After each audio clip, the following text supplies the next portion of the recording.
no, in in no way do I or any of us at Hartford Stage mean to lighten or to make light of this darkness that is upon all of us. And I know some communities are much harder hit than others. So we send out our prayers and thoughts and hopes for all of us. This time is only made the harder by the fact that we can't gather together. So this is a small gesture. These seen and heard lives are in no way meant to substitute for the experience of all being together in the theater. It's just a way of reminding ourselves, a sort of an emotional placeholder for how much we value Hartford Stage and the community that Hartford Stage since 1964 has built.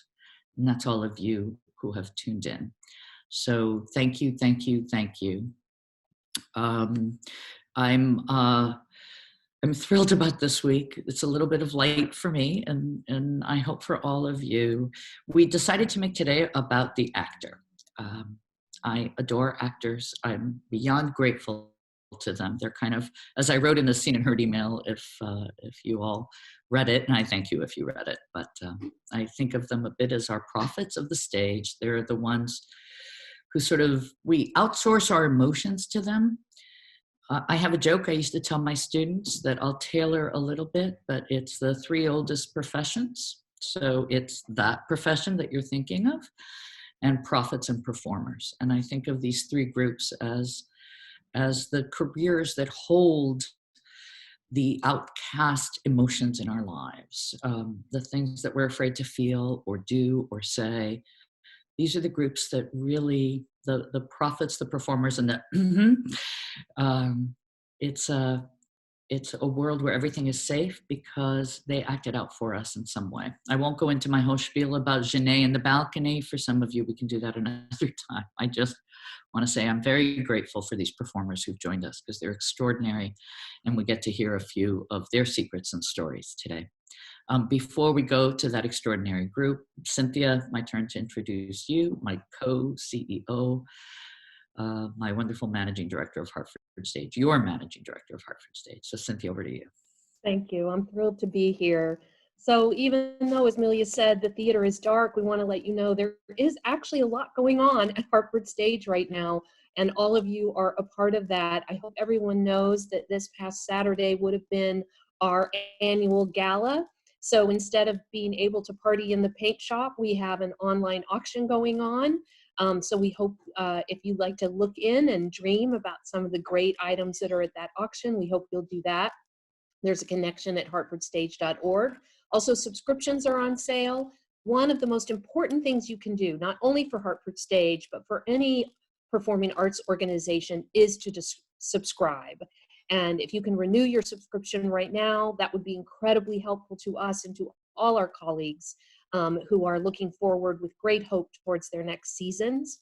We also have an incredibly generous $100,000 challenge that's going on online right now. If you make a donation online to Hartford Stage right now, it will be matched dollar for dollar up to $100,000 by these generous donors who've issued this challenge. We're at over 60% of the way there already, so thank you. We made the first $50,000 challenge and got a second challenge issued.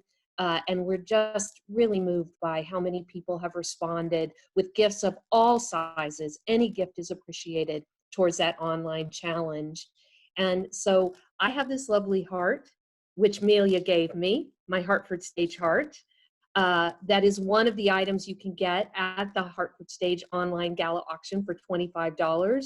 If you do get one, we'll mail it to you right away, and we hope that you will promote it online and on social media to try to get people's interest raised, to know that while the theater may be dark, we are still working, and we're looking to the future to build a future where we can come back and be in performance. So thank you all for being here this evening and every Wednesday at 5 o'clock until we're able to gather again in the theater. So back to Amelia and all of our guests.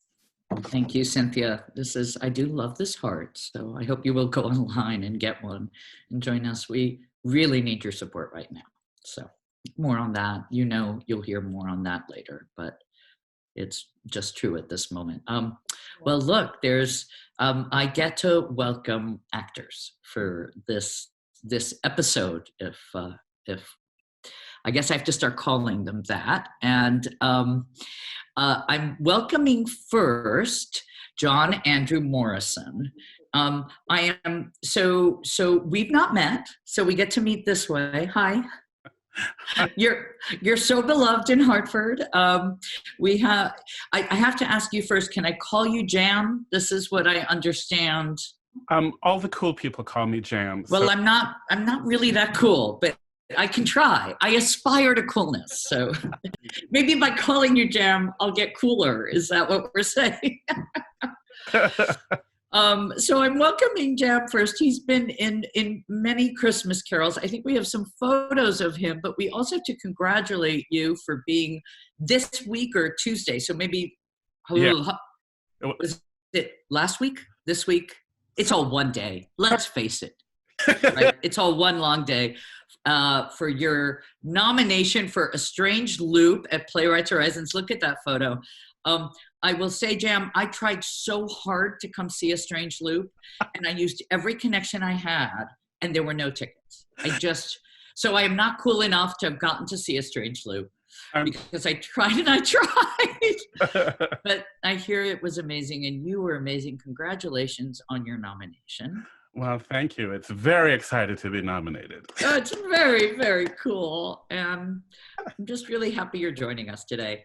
To everyone joining us, I posed a question to our guests. If there was any role that they wanted to play, not thinking about type or gender or age, just a dream role, what would it be?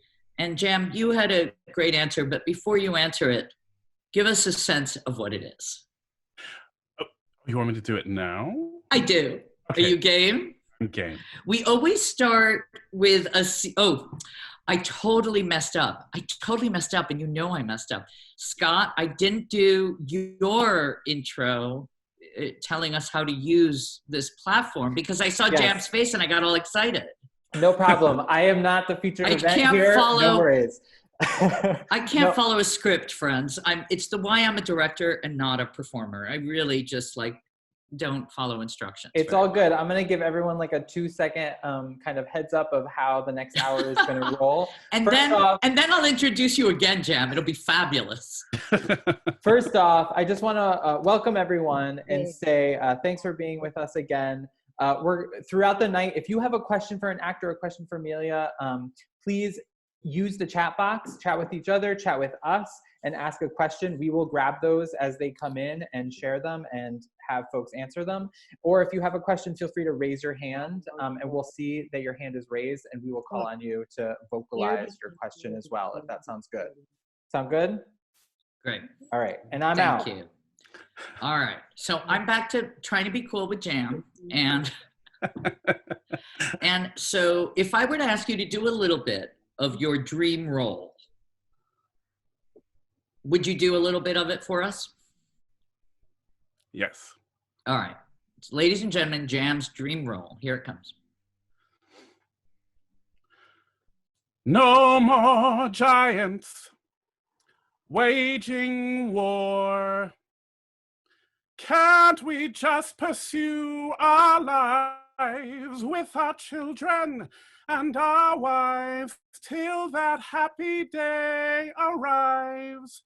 How do you ignore all the witches, all the curses, all the wolves, all the lies, the false hopes, the goodbyes, the reverses? All the wondering what even worse is still in store. All the children, all the giants, no more.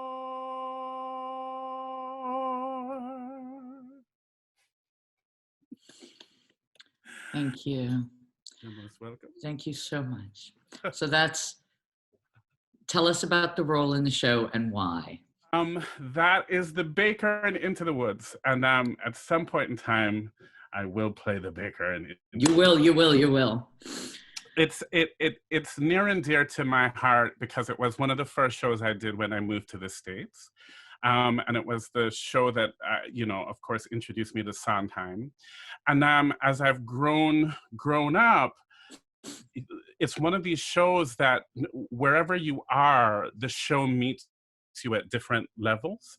And on a technical level, I think the thing that I would enjoy the most about it is that he's a clown in the first act and a tragic hero in the second act. And so to be able to hold all of those things in one performance and to be able to like flex both of those muscles in while singing and dancing is kind Pretty of cool. And it would be an exciting technical thing to be able to figure out how you do it and do it honestly and well and move an audience with all the technical stuff that goes into doing a musical, It'd be wonderful. Maybe we could do it at Hartford Stage. That would be really. Let's do it. I have to admit, it's one of my favorite shows. I know every lyric from that. I'm a closet musical theater junkie, so and that show in particular really I find has so much resonance, and is sort of a perfect song for this moment, isn't it? It's about want and desire and connection and hope and overcoming our own failures, right? And sort of moving past, sort of having vision for what's ahead, which we all need so much right now. Thank you. I'm going to invite a few other extraordinary people to join us for this conversation. Dan Mackey.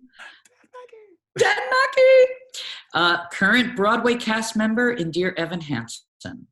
Dan's a graduate of the Hart School, University of Hartford, and also a Christmas Carol alum. So we welcome Dan. Are you here? I think so. I think so. Your video's not on yet. Oh, I have to click start video. You have to click start video. There you go. Hello. Hello, welcome. Next up is Marne Ireland, another Hart School grad. All right, I don't know if anybody, if all of you were aware that Marne is a Hart School grad. You may have seen her a few weeks back. She was on with Martin Zimmerman because she did an extraordinary performance on his one-person show On the Exhale. She's a Tony Award-nominated actress for Neil LaBute's Reasons to Be Pretty, and you may recognize her from Amazon's TV show Sneaky Peek. Marne, welcome back. Thank you so much for coming and joining us today. Jam, I don't know you, but I saw A Strange Loop and you're just spectacular. And you took my song. I was going to sing that for my part right now, but I guess you still can. No. I just want to like warm up a little bit and then I'll be ready to go. Yeah, perfect. That was so amazing. I was crying. It was very beautiful. It's beautiful. And Dan and Marne, I don't know if you've met Hart School alums from different years. No. And it's super, my name is the most annoying name in the world because it's pronounced Marin, which is like nothing. Oh, Marin, I'm so sorry. No, but it's a terrible thing because there's nothing that I can ever think of that it rhymes with. So it's just a very awkward thing for everybody. No, and mine is really worse because it's Marne Hinkle. I know Marne Hinkle too. And the weirdest thing, Marne and I both played the same role one time. And I directed Marne in that role when she did it. I know. I did that version of Sabina, so we're all losing our mind. I know, and I like, but it's funny in my mind. I'm like, right, we're different people. That's how you know who's who. But I'm so sorry. You can call me Malaya or Amelia or anything you want. Can I call you Jam? You can, because then I'll be cool. Everybody. I'm so sorry for that. No, my gosh, please. But that was the most elegant correction of a name I've ever heard. That's very sweet. I usually just don't bother and let everybody just call me whatever. No, I'm really grateful. Because it's a Hartford thing that totally. Like Joe Morrison would be like. And Joe will join us in a minute. First, let me welcome Robert Eli. Hi. Hi, Rob. Another Hartford Stage favorite, who was seen in Bell, Book and Candle, Macbeth, and the 39 Steps. And we're just looking for opportunities to bring you back as well. This is really, you realize, guys, this is just my scheme to sort of engage all of you at Hartford Stage. Yeah, what's the show that we could all be in together? Exactly. Well, that would be a fun conversation. Put that to the chat room. Yeah. There's a pro on Zoom already. Rob, welcome. Thank you so much for joining us. You're welcome. Thank you. And the fun keeps going. So I'm going to now welcome Emilio Delgado, who I hope you all remember from Quijote Nuevo, or Quijote, our Quijote. And of course, his groundbreaking work is Luis on Sesame Street. Hola. Hola, Emilio. Bienvenido a la fiesta. Gracias. Thank you very much. Hi, everybody. We're so glad you're here. I'm not sure, did Christine make it online? She is. She's coming in. There, I see momentarily. Christine. Yay. So last but certainly not least, as I was going through my list of my favorite actors in the world, I thought, well, I have to reach out to Christine Nielsen. I've not worked with her for, a few years. I won't mention how many, but working with her is still, for me, one of my professional highlights, because she's just such a wonder. She's Tony nominated for her roles in Vanya, Sonia, Masha, and Spike, and also for her performance in Gary, which, if you were lucky enough to see, was just extraordinary and surreal and fabulous. And Christine, you're a wonder. Christine was also at Hartford Stage in in The Women, directed by the extraordinary Anne Bogart. And in that cast, for those of you sort of doing Hartford Stage bingo, was also KJ Sanchez, who directed Quijote Nuevo. So theater is one big family, and I am so honored to have all of you as our guests. Thank you, thank you, thank you. Hi, can you hear me? We can hear you, darling. I know, I'm so happy. I'm such a Luddite. It's taken me forever to figure out how to But you did it. Was it you calling? Were you calling my cell phone? I guess I'm on my cell phone. It's the only way I could figure it out. It's awesome that you're here. I welcome you all with so much gratitude. We have, about 200 folks just listening to all of you. So they're to talk about what it is that we all do. It's really about what you guys do and how you make sure directors don't get in your way, but that's a separate conversation, perhaps. I wanted to start just briefly first with sort of beginnings and training a little bit before I go to dream roles and nightmare moments, because I want to welcome on for Dan and Marin. Here we go. Joe Morrissey and Alan Rust are with us. So so this is two beloved faculty members from University of Hartford. So from the HEART program. So that we have teachers and students. One thing that strikes me about looking at all these faces and the range of work is we're really spanning regional in New York. We're spanning, starting out, Dan, this is your first big Broadway, right? This is, Dan and Jam are seeing sort of these breakthrough moments in their career. And Rob and Emilio, some of you are really so established. So Joe and I don't see there's Alan. So Joe and Alan, welcome as well. I know you wanted to say hello, and I know your students wanted to say hello to you. So could I get what's a key moment in your education? What's a thing that you remember about being at HEART, or Alan and Joanna, what's a thing you remember about these wonderful alums of yours here? Total commitment on both parts. They really, from day one, and day one, darling Marin, was so many years ago. As you see, look, I got white hair now. No, we don't get to say too many years ago. How dare you, Joe? Exactly. She's a young thing. I am in my heart when I see you both. That's my one word. Yeah. Is commitment to everything. I mean, Dan, I'll get you in a second, sweetheart. But Marin, a total pioneer who entered this program sight unseen. there was no Heart Theatre when Marin joined, and the same goes for Max Williams and Orrin Wolf and too many other beautiful, committed people.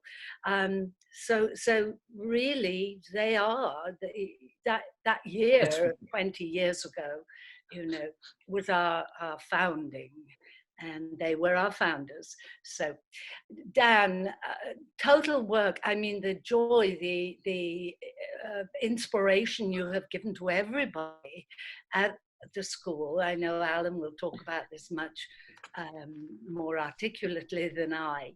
Anyway, when you got that role, when you went for that role, and there you were, within minutes of being born, you got a Broadway role. So there. Oh my God. It is a pretty fast trajectory. Thank you, Joe. I'm going to Alan, back out. Love you. So happy to see you both. Very it's much. a real treat. Here. And Alan, as chair of this wonderful program, you're very backlit, my darling. You need. I know it's a change. Lighting design is maybe not your forte. Is all I'm No, going to it's say. not. And Christina's traveling through her home. I'm traveling. I'm traveling. I want the guided tour Find now. your I'm light. very It is Find your kind of light. like a tour. I'm keeping it very tight frame so you can't see anything and comment on my decor. I want to see all the posters. Alan, what a thought from you about the program. What does it take for actors to get where these two extraordinary people are? Well, it takes what they have, which is aside from a talent that we have no control over, right? But a commitment and a dedication and a love for what we do. I like to think that our program it's about helping them develop the craft that they need for the profession. But I also want them to know that they become a part of, not just a part of the profession, but a part of the art form, and hopefully not end up, but in their life, they also have to take on the responsibility of the continued evolution of that art form. And I think both of these young artists are an example of doing that. I love you saying that, because I think if you look around at all these gorgeous faces that have joined us today, you really see the strength of the art form and its continuation in any number of ways. Exactly. Thank you, Alan and Joe. Thank you so much for being here to say hello. We need a whole nother heart hour, I know, because there's just so much to share there. That's what we should do an alumni hour. Let's do an alumni hour. We'll definitely schedule we could fill that. It up. We will. So Alan, Joe, I'll be in touch about an alum hour. Wonderful. Thank you. Thank you so much. Let me come back to all of you. I want to hear more dream roles. Again, like if it could be anything, like no casting directors, no directors, no types, just language or music that you would love to feel go through you, right? This is my version of all of you. You guys are such actors, are a vehicle for what matters most to us in the theater. So what would you like to be a conduit for? Whose words? It might not be a particular role. It might be a certain poet or a writer or composer. I feel like I would say I've known myself in terms of type-wise to sort of be seen as this, nice guy, friend next door. You just like kind person. And I got the opportunity one time at the Hart School to do, for a sophomore project, to play this really antagonistic role. And I would just still love to dive into that and have those types of emotions and things, like surge through and discover those, to be myself, evil, even though, yeah to be evil, yeah. And it's I guess but what evil role I guess I saw that really was really nice for me to see was in Waitress, Earl, the really abusive boyfriend. And I just think that that's something that's really real, and he really thinks that he's kind of doing the right thing, and he right. He really sees himself in the right, it's a human evil role. I really, not so cartoony or anything, you know. Well, all the good evil ones are, right? Because no one thinks they're doing evil, I don't think, except maybe with one exception. Emilio, I have secret information. So I'm going to turn to Emilio. Emilio, if you could play any role right now, any role at all. Talking about evil, I would love to give a shot to playing Iago sometime in Othello. I played it as a young man, but I had no idea what I was doing. I think if I attempted it now, after all my life learning, I could play a pretty underhanded individual. That's pretty cool. And I think it would be very reflective of what's happening in our world right now. That character. Yeah. Okay, that's great. You don't have to answer. I promised all of you I wouldn't put you on the spot. You can answer this, but I have lots of other questions, and so does everyone who's watching. So I'll say I have kind of like a two-pronged thing, and one is about a dream that like the limitation is my own self, because I'm a huge musical theater fan, but I cannot sing well enough to do that. But my fantasy is to be able to sing well enough to be in anything by Sondheim. I'll sing it a lot on my own, but so that's like fantasy if we lived on another planet. Like a parallel universe. Right. But then the other thing is that, when I was in school, I always thought I would just do the classics because that's what you mostly study and work on. And then I moved to New York and I just started doing all these new plays. And then I sort of let go of a list of dream roles because I realized they were sort of standing in for the kinds of things I wanted to do on stage, and I was like, oh, well, this new play sort of feels like a version of Rosalind, or this thing feels like a version of this. And I was sort of holding spaces for like this kind of a trajectory or this kind of character. And so I kind of let some of those things go because in New York, it doesn't happen all that often that you get to do some of the classics. And I was excited about the plays I could never have imagined that were coming my way. But that being said, because of that, I've had such a huge yearning to play basically any of the Chekhov roles. I've only got to do once or twice, but really it's sort of something like what you were saying, Jam. I'm going to call you Jam. That like plays like that, like wherever you are in your life, there's a part that meets you. And so it's not even like one role anymore. It used to be Sonia, and I would love to play Sonia any second. But also as you get older, you're sort of think like, well, now I can sort of approach that role or that role. But that particular canon, those words moving through you. And the same with Tennessee Williams, it sort of feels like when you get the chance to speak those words, it changes you on a cellular level. And I have a different sense of like, oh, different characters in those plays now I think would meet me at a different moment than when I was in school. So those are two particular writers that I know, they just sink into you and change you. Right, that channeling them changes you just by doing them. I know. I think it's true. I feel it even. No, it's a great answer. Even directing them, I feel that. Rob, Christine? I agree. Those are, I grew up, on O'Neill, Miller, and Williams, and I've been really fortunate in the last, years since graduating from school from doing a good number of them. And the two that I'm dying for, I'm hoping I'm not aged out in a few years, are Biff and Salesman and Jamie Tyrone in both Long Days and, of course, Women from Misbegotten, just because. And I've gotten to play Nick in Virginia Woolf and Brick and Cat. And the thing that I love are like playing these guys who are normally like the winner. There's something about this guy who has like the golden boy thing, who's actually going through something. Right. And I think like such great characters of this depth and stuff, I really enjoy playing and bringing light to them.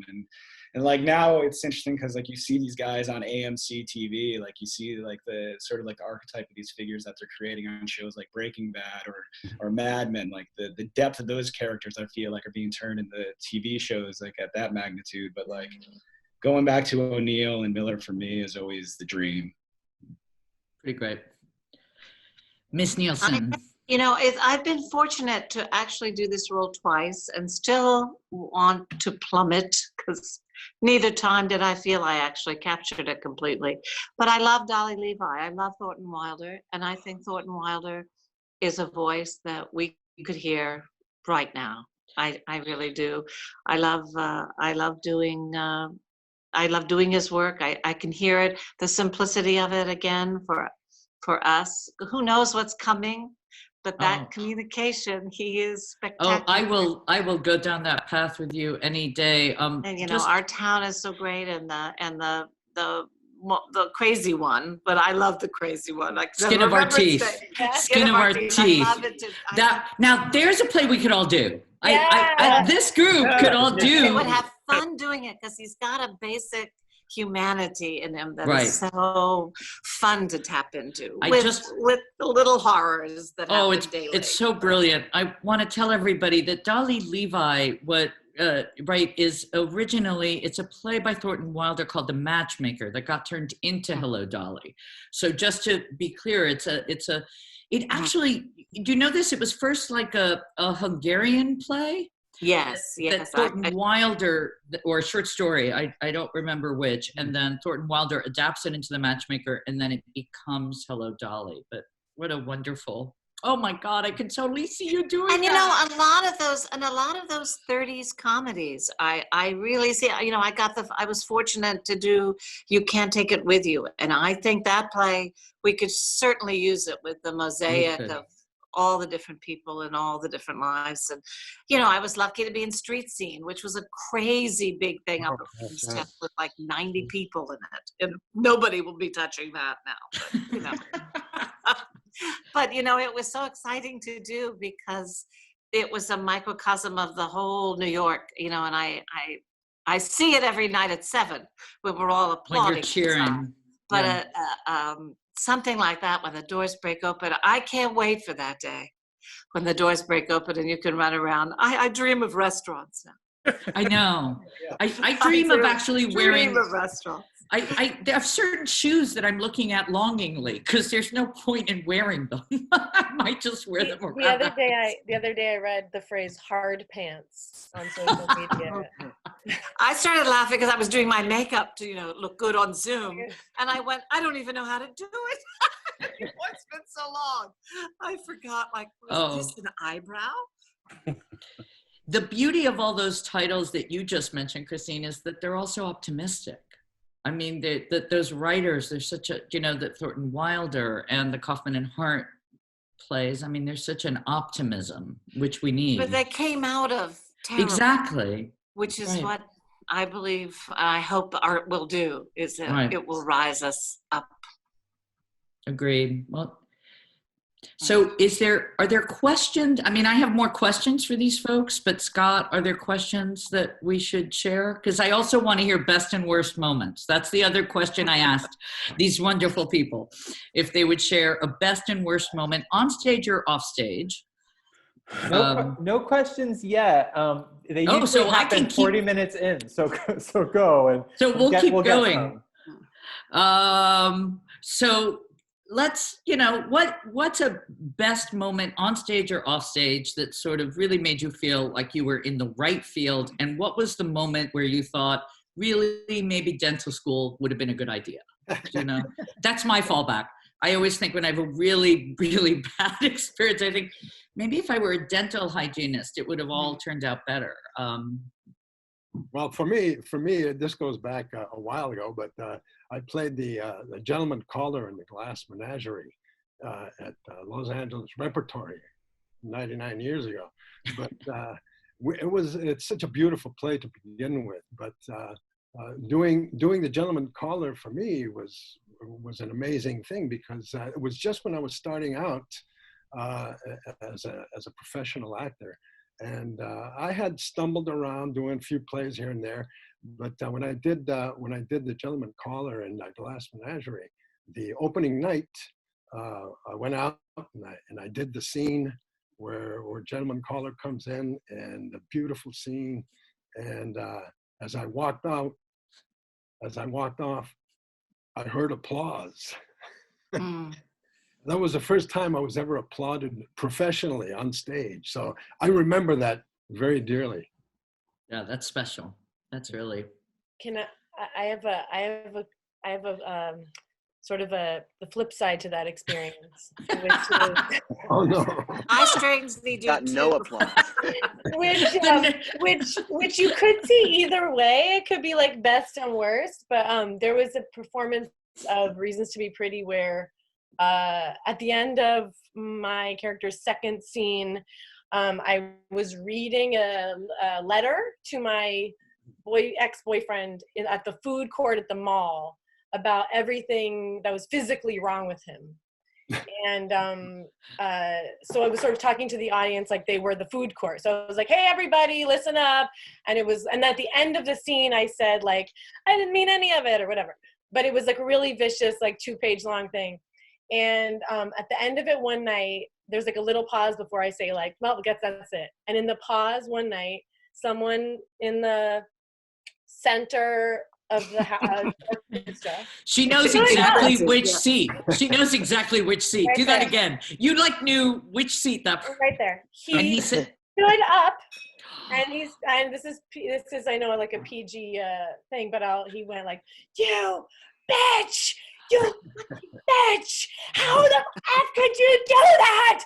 How could you do that? Screaming. And he went on and on and on, calling me all kinds of names and F you, and how the F could you do that to him? Screaming. And I was like frozen. I mean, I don't remember. I left my body entirely. It was like I was just frozen like a statue. And at some point it stopped, and I looked at Tommy Sadowski, who was on stage with me, and he was like looking at the audience.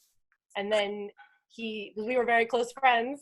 So he like, and then he like, at some point he turned back to me and like gave me a nod, like, go on. And I was just like, not in the play, not on planet Earth. I don't know what I said. Somehow I got off stage. I was like, blah, blah, blah, like I left. And the end of the show that night, there was, the audience PS thought it was a plan, if I was part of the play. Nobody moved a muscle. Everyone afterwards that I talked to, they were like, everyone thought it was part, because I was talking to the audience. right. So the end of the show that night, there was a like a plainclothes cop who was there, because they were like, we don't know if they're like, we know what seat he was in. So do I. And we know his name and address because he bought his ticket with a credit card. We don't know if it was like a stunt or if it was just some guy who was like really overcome by, your performance. He had a bad breakup, I guess, and so they said, well, we don't want to go to his house and arrest him, but what we'll do is we'll just have to wait and see what happens. So they had this cop came and walked me to the subway, I didn't have a car. I walked me to the subway or to wherever I was going after the show every night for the rest of the run, because they were afraid this guy would think it was like that I was a terror. Anyway, that is the flip side of your experience, Emilio. But perhaps it was because I was so good. I don't know. Yeah. That's so good. Listen, I have that same, but I have the same playwright, the Chris Durang. I have my best experience with Chris Durang, and I had my worst experience. The best was when I was doing Vanya, Sonia, Masha, and Spike, and I had that wonderful gift he gave me of a phone call with a guy who was trying to ask me out, or possibly I could have romance. And I remember I was doing it one night at Lincoln Center, and I got to the point where I was like, I don't know, or something. I don't know if I'm going to go. And this man yelled out, please go. And he had this tears in his voice and this, please go. And I just felt like we all were in the same place. I loved that so much. And the other was, I did Ubu. Some people call it Ubu a boo-boo at Lincoln Center with Chris. And we were at the curtain call, and my first time in my life, we all pranced out at the end of the night. It was a very difficult show, not particularly well received. And they just booed in unison, like, boo, boo, get off the stage. Oh my God, crying. I threw up. Chris was laughing so hard, but I threw up. I was like, oh my God, I can never work again. Well, I am still working, but I always remember that so close. Oh my God. Jam, did you have one? Were you about to? Yes. So I have a best and a worst. I mean, I think for me, A Strange Loop was one of those because being a fat Black queer man, never felt like that was anything that was wanted. And to be able to be in a show where not only was that wanted, but it was necessary and celebrated was absolutely just completely thrilling for me. So that was one of my best times, and developing that for 5 years with people that I absolutely love. And then when I was in undergrad, I got cast a lot, and they would do these like 10 a.m. matinees for the old age home, and we were doing Assassins, and they did the opening playing the ballad, and there's a moment where there's a guitar strum, and I come on stage and I do this guitar strum, the spotlight hits me, and this woman in the front row goes, "Oh God, him again." Start singing.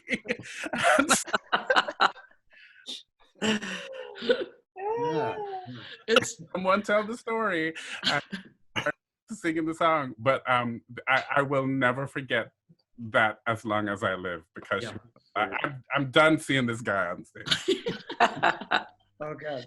My worst moment was my first show out of school. I had graduated and I was doing a 4-person play at Lincoln Center, and it was like all 2-person scenes, and it's this memory play by Noah Heidel. And then this final scene, like I'm playing the youngest version of this guy, and then John McMartin's playing him at 88, and Jim Rebhorn's playing him at 58. And my friend Rosie, I'm having this moment with where I'm telling her how I first knew I loved her and why she's like changed my life. And it's like this moment that's lit beautifully, and there's snow coming, and it's very intimate, and I'm holding her face, and then like we're in this very small theater at Lincoln Center, and then you just hear somebody in the front row just go, "What lousy acting." Oh, no. And like this is my first show out of school. I'm having like a panic attack, and like Rosie like takes my hand, and then so like, we finish the show. It's the final scene, and I just remember like curtain call. We're all going back, and then John McMartin just goes, "Well, that could have been any of us, Rob. We were all on stage." I was like, "Thanks, man. Thank you." And then like to make it worse, like Noah, who's the playwright, like every time we would do a note session in previews, he would just end it with be like, "Yeah, Rob, can you just not be a lousy actor?" And it was my first show out of school, and I was just like, "Oh my God, what?" So like, I've never forgotten that. Tenacity is clearly the word here. Yeah. Dan, did you want to? Yeah. I guess it's also a good / okay moment where, so I went on as Connor one time in Evan Hansen. He's this really dark sort of angsty character, and he's like signing with big letters on Evan's cast so that basically no one else can sign it. And he says, "Now we can both pretend that we have friends." And don't get me wrong, that's a very sad line, but usually like the audience stays pretty silent during that moment because Connor's this really intimidating like guy, and but I sometimes have that intimidation factor and sometimes I don't, and so the audience, it was just like a talk show. Someone had like a poster board with applause up. They all went, "Aww." And it didn't throw me too much, but it was pretty funny. It was just like, never heard that before. But it's also a good moment because it shows that he's a sad guy, and it's like it's okay that Connor in that moment was letting his guard down, and just I was able to bring something to the role. So it's amazing to me how many of these involve the audiences, right? That they're your partner through all this. So when your best and worst has a lot to do with what an audience gives or doesn't give, or gives the dark thing, right? It looks like, Scott, I think there's questions, right? Yeah, there are some questions. I think one thing to think about is there's some questions about what does it mean to start in the theater and then move to TV and working in both of those mediums. So maybe, I don't know if Emilio and Marin and others want to speak to that. Yeah, sure. I've always thought of it as like almost two different things, you know. There are some people that really lend themselves to film more than others. I was never one of them because I grew up in the theater, of course, and everything that I did was in that way. But I have done a lot of television and some film, and that was a learning process for me because of course you have to bring it way down, and it's not you. It's really the camera that's really making the story up. I mean, the way I see it. I mean, the actor has to believe what they're doing, but the camera is really the eye that sees what's happening and bringing it out. So as an actor, I mean, I had to learn to really bring it way down when I was on camera doing something, except perhaps for doing, you know, comedy or something like that, and it's supposed to be big. Then yeah, then you can just go for it. We did a lot of that on our show Sesame Street for how many years? Jeez. But that was comedy based, you know. But yeah, it's two different things for me anyway, in terms of theater and doing television or film. You know, before I had done anything on camera, I did this play that Frances McDormand was in, and one of the other actors I was really a tiny baby, and this other actor in it was like, asked her if she did anything different between doing from theater or on camera, and she was like, no. And so I was like, okay, I won't worry about it. And I did feel like with Emilio, I did end up having to try to find a way to modulate some things, in particular understanding just the technical demands of it, like trying to learn what different lenses meant so that I knew what was happening and how close and far away the camera actually would pick up and all that stuff. So I spent a lot of time in like my first jobs asking lots of dumb questions and trying to learn stuff. But then I kind of got into it once I could kind of put in my mind that like doing especially like a TV show or something was kind of like being in previews for a play, where it's like once I kind of turned that dial in mind, I was like, oh, okay, throw this outfit on and like try these lines and like, but, you know, and those are going to be recorded. Somebody's going to see that probably, and maybe it's even just the editing suite. But like, you know, you kind of can't hold on to it that tightly, as prepared as you can be, and that kind of gave me the right like level of adrenaline or stakes or something, where I could be like, all right, I still get another chance, hopefully, to do it, but I got to pretend like this one's the one that some people are just going to see. So I had to kind of think of that, and then it kind of made it fun for me to think of it like previews of a play or something, where I was like, we might get to reshoot it, we might get another take, but if we don't, just go for it. This is it. And then sometimes it'll be like, change this shirt. You're like, okay, you know, and that kind of fun energy of like that time, and that helped me a little bit, especially doing TV, which is just so fast, you know. Yeah. To be able to sort of commit to it, but stay flexible. Exactly like you said, Emilio, too, realizing that the editors are going to make the performance later, so you kind of just are giving them the raw material.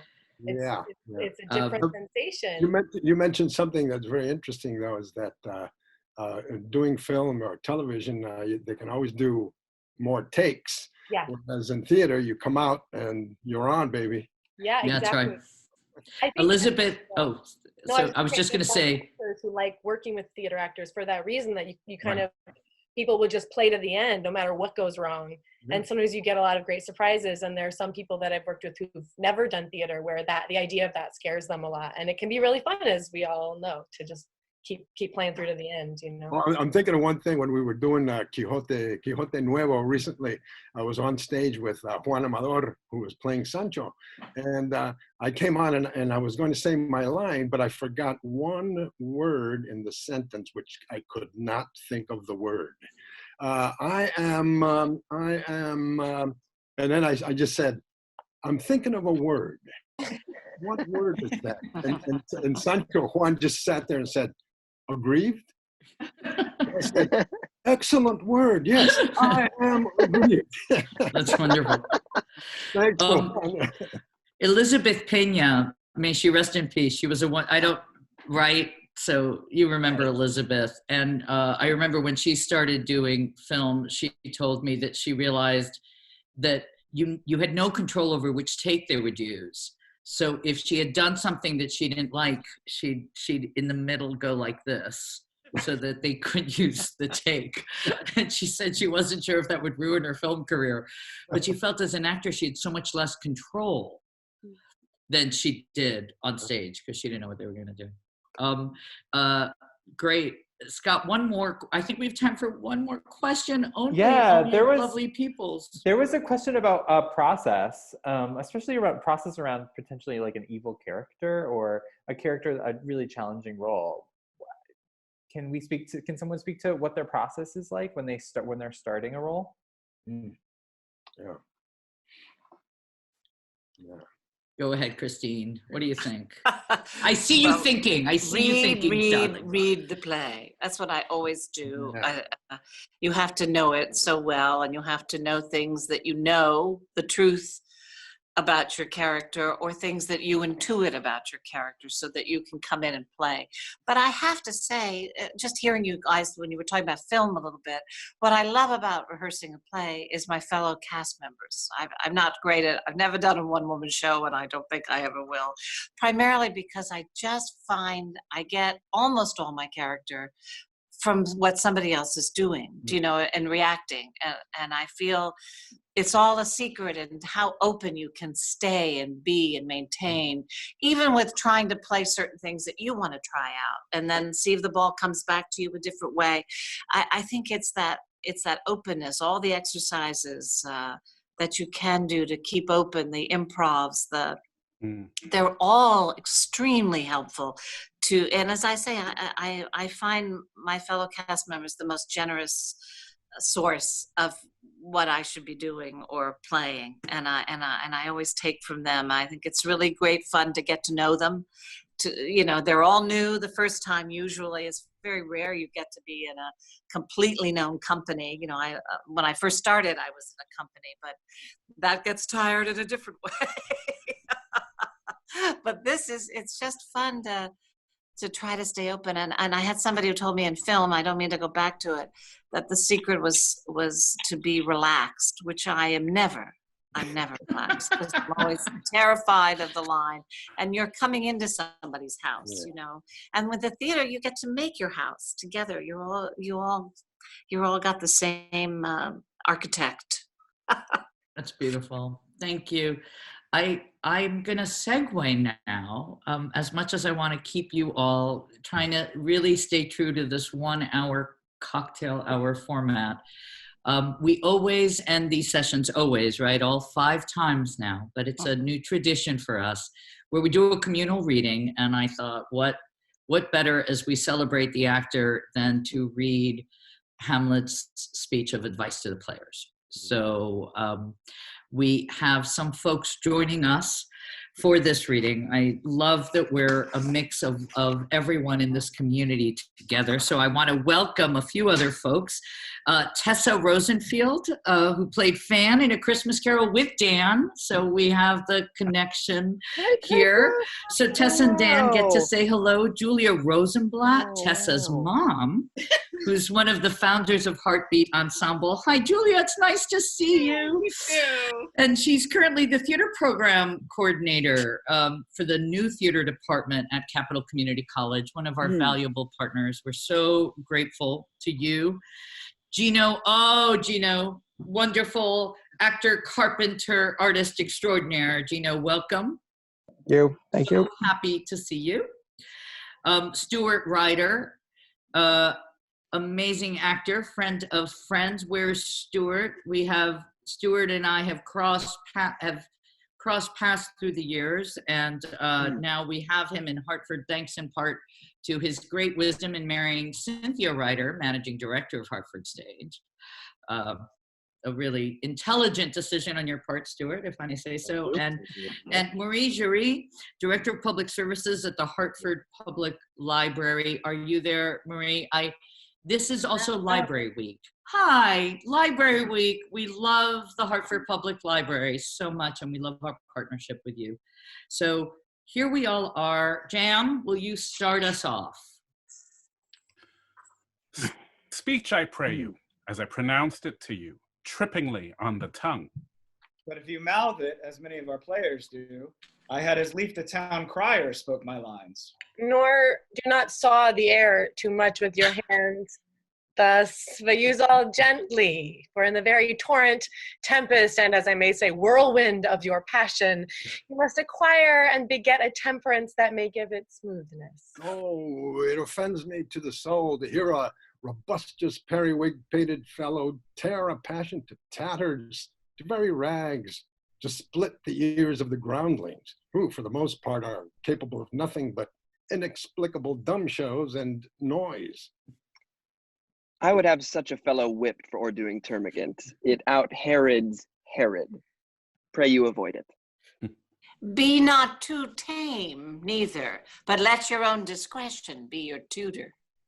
Suit the action to the word to the action, with the special observance that you o'erstep not the modesty of nature. For anything so overdone is from the purpose of playing, whose end, both at the first and now, was and is as twere to hold the mirror up to nature, to show virtue her own feature, scorn her own image, and the very age and body of the time his form and pressure. Now this overdone, or come tardy off, though it make the unskillful laugh, cannot but make the judicious grieve. The censure of the which one must in your allowance o'erweigh all theater of others. Oh, there be players that I have seen play and heard others praise, and that highly, not to speak profanely, that neither having the accent of Christians, nor the gait of Christian, pagan, nor man, had so strutted and bellowed that I thought some of nature's journeymen had made men and not made them well. They imitated humanity so abominably. Reform it altogether. And let those that play your clowns speak no more than is set down for them. For there be of them that will themselves laugh to set on some quantity of barren spectators to laugh too. Though in the meantime some necessary question of the play be considered. That's villainous and shows a most pitiful ambition in the fool that uses it. Go, make you ready. Thank you. That was wonderful. Wonderful, wonderful. Thank you all so much for this hour. As we bring on many other members in our community for our virtual community before our toast, I just want to say a few reminders in terms of Hartford Stage. Our subscriptions for next season are on sale. Join us. We have the 4 titles that we've announced, 2 others. Hopefully we'll be announcing more in these coming weeks, and you'll hear more about it on Seen and Heard. So we need you. We need you to have faith and join us next season. We want to be there with you. So if we all will it, that will help. So subscribe. And also last Saturday, we launched our virtual auction. Dan is actually an item on the auction. Dan waves. So it includes a virtual one-on-one with Dan to chat about the experience of Evan Hansen and posters of Christmas Carol that some of these wonderful folks have signed. And of course, you can buy one of these great pins. I am becoming like, the Vanna White of Hartford Stage. I date myself, never mind. So go to hartfordstage.org and you can get one of these pins. I hope everyone is on. I see all the faces. Hi, this is just my favorite moment. It makes me really well up. Everyone needs a drink. We don't have a drink today. Let's do it off the hook today because we made him read Shakespeare. I'm gonna well up today, so thank you. Thank you to these extraordinary actors who remind us of how important it is to have a theater and how important it is to all be back at our theater. So welcome all of you to this virtual platform, and here's to everyone's health and to the health of our theater, and the health of our communities, of all our theaters, of all our museums, of all our restaurants, of all our holes in the wall, all the places that need us right now. So to all of you, to us, to next week at Hartford Stage. Thank you. Cheers to next week. Oh, and next week we're going to talk about developing musicals. And the creators of Frog and Toad, Willie and Rob Reale, are joining us. So if you were a fan of Frog and Toad, the musical, I'm working with that great team along with playwright Rick Dresser on Johnny Baseball, a musical. So since we can't yet go to baseball games and spring training, I don't think is happening, we can at least talk about a musical about the Red Sox. To our wonderful actors, thank you all. Thank you for joining today. See you next Wednesday. Thank you. So cheers to Hartford Stage. Thank you all so much. Cheers. Oh. Pleasure. And Thanks we for get to thinking of drink. us. Thank you all.